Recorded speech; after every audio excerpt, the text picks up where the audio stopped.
दुःखद निधन झालं. आपल्या सगळ्यांना अंतःकरणाला धक्का देऊन गेलं. मी माधवराव म्हणायचो, या माधवराव. सारेजण या माधव शेठ म्हणायचे.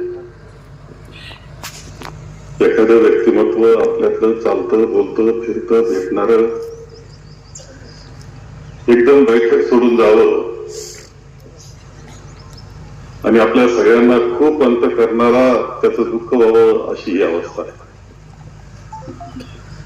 माधवराव हा खराचा कार्यकर्ता.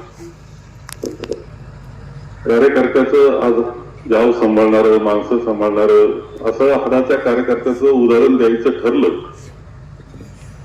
तर माधवरावांचं व्यक्तिमत्व आपल्या सगळ्यांना सांगावं लागेल. तुमच्या राजापूर भागांना तर सगळ्यांना भावणार आहे, परंतु परिसराला आणि संपूर्ण तालुक्याला माधवरावांची ओळख एक धडपडणारा, प्रयत्न करणारा, सतत जागृत असणारा असा कार्यकर्ता म्हणून आहे. तुमच्या गावचे सगळे प्रश्न म्हणजे गरीब माणसाचे प्रश्न, सतत गावात चालत राहायचं, फिरत राहायचं, प्रश्न असला की ते सोडवत राहायचं, अडी अडचणीला उभं राहायचं, मदत करताना कोणताही व्यक्तिगत स्वार्थ त्याच्यामध्ये नाही. माणसं सांभाळायची आपल्याला, ही माणसं आपली आहे, जीवाभावाची आहे, त्यांच्या संकटाला उभं राहिलं पाहिजे, ही अंतःकरणापासून त्यांची असलेली भावना, हे वैशिष्ट्य त्यांच्या व्यक्तिमत्वाचं. खरं म्हणजे वर्षातून 1-2 जेवण द्यायचेच, उत्साहानं सगळ्यांना बोलवायचं, आनंद साजरा करायचा. आताच 2 वर्षाच्या मुलाचा 11 तारखेला वाढदिवस केला.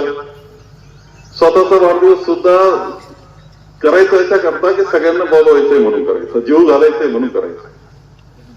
कसं एखादं व्यक्तिमत्व वेगळं असतं, हे वेगळं पण माधवरावचं. जिथं आम्ही संधी दिली, सगळं गावाचं सुंदर पद्धतीने सांभाळलं, माणसं सांभाळली. परंतु तालुक्याच्या पातळीला त्यांचं त्या व्यक्तिमत्व मी पाहिलं होतं की त्यांना गोरगरिबाबद्दल फार जिव्हाळा आहे, त्यांचे प्रश्न सुटले पाहिजे असं वाटतं. म्हणून मी स्वतः त्यांना संजय निराधार योजनेचा अध्यक्ष नेमलो. संजय निराधार योजना हीच अशी आहे की जी अत्यंत गरीब जो माणूस आहे त्याला मदत करणारी योजना. तालुक्यातल्या संजय निराधारचे स्वतः गावोगाव फिरून कोण कोण आहे हे पाहणं, त्यांना शोधणं, गावकऱ्यांना विचारणं, शोधणं, फॉर्म भरून देणं, आणणं, पूर्तता करणं, मंजूर करून पुन्हा स्वतः जाऊन सांगायचं की चला तुझं संजय निराधार मंजूर केले, तुझं असं अनुदान चालू होईल. केवढं मोठं पुण्याचं काम येईल हे कोणाला विसरता येईल का? ज्याचं कोणी नाही त्याचा हा आपला माधवराव. पंचायत समितीचं सदस्य म्हणून त्यांनी काम केलं. जिथं संधी मिळाली तालुक्याच्या पातळीला तिथं आदर्श काम करण्याचा सातत्यानं प्रयत्न करणारा माधवराव. तर खूप दुःख असा जाणं कार्यकर्ता खूप दुःखाची गोष्ट आहे. तो जीवाभावाचा आहे, प्रेमाचा आहे, कोणताही स्वार्थ नाही, व्यक्तिगत काही मला पाहिजे असं कधी माझं म्हटलं नाही. असं व्यक्तिमत्व जाणं कुटुंबाकरता, सेवा करता, सुदर्शन करता, त्या 2 मुली करता तर खूप मोठाच धक्का आहे. कुटुंबाकरता हे नाकारता येत नाही.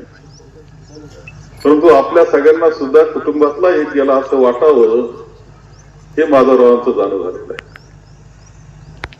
खरं ही पोकळी कशी भरून निघेल का नाही हे सांगणं अवघड असतं. परंतु त्याच्या त्या व्यक्तिमत्वातून आपण काहीतरी घ्यावं आणि तसा प्रयत्न करावा असं जर आपल्या तरुणांना वाटलं तर तो खराच आजची श्रद्धांजली होऊ शकते असं माझं मत आहे.